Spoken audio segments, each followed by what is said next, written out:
नमस्कार, मी अर्चना गावकरच्या रेसिपी या चॅनलवर तुमचं स्वागत. आज मी तुम्हाला एकदम सोप्या पद्धतीने पातळ झुणका दाखवणार आहे. त्यासाठी ते मी बेसन पीठ घेतलेलं आहे. यामध्ये आता थोडं थोडं पाणी टाकून व्यवस्थित असं मिश्रण बनवून घ्यायचं. गाठी राहू द्यायच्या नाही, त्यामुळं थोडं थोडं पाणी टाकायचं, एकदम पाणी नाही टाकायचं.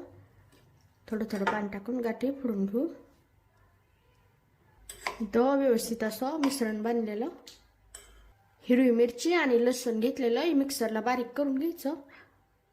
भांड्यामध्ये तेल, मोहरी टाकायची, जिरे, बारीक कट केलेला कांदा व्यवस्थित परतून घ्यायचा. कांदा व्यवस्थित परतवला गेलेला गॅसच कमी करायची. हिरवी मिरची आणि लसूण बारीक केलेलं टाकायचं.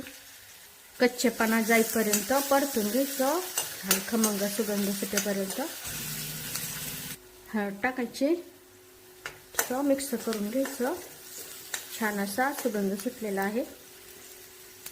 छोटा टोमॅटो कट करून घेतलेला नुसतं हलक्या हाताने मिक्स करून घ्यायचं.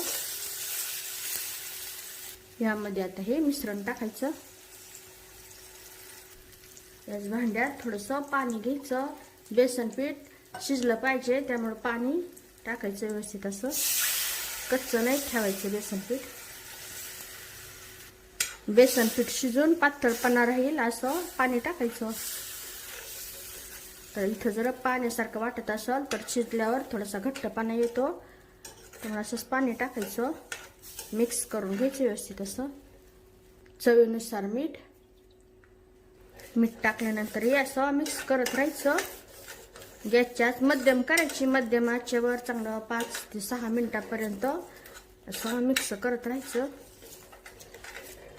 गरजेनुसार पाणी टाकायचं. एकदम पातळ असं कढीसारखं नाही बनवायचं, खाता येईल असं बनवायचं.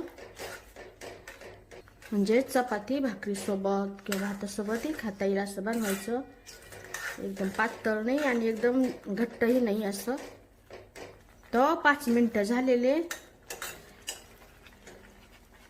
1 मिनिट मंद आचेवर झाकून ठेवायचं. तो 1 मिनिट झालेला. गॅस बंद. यावर बारीक कट केलेली कोथिंबीर. छान असा पातळ झुणका तयार झालेला.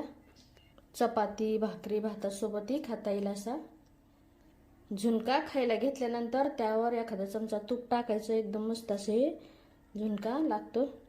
नक्की बनवून पहा. रेसिपी आवडली तर चॅनलला सबस्क्राईब करा. चॅनलवरच्या बाकी रेसिपी जी आवडल्या तर त्यांनाही लाईक करा.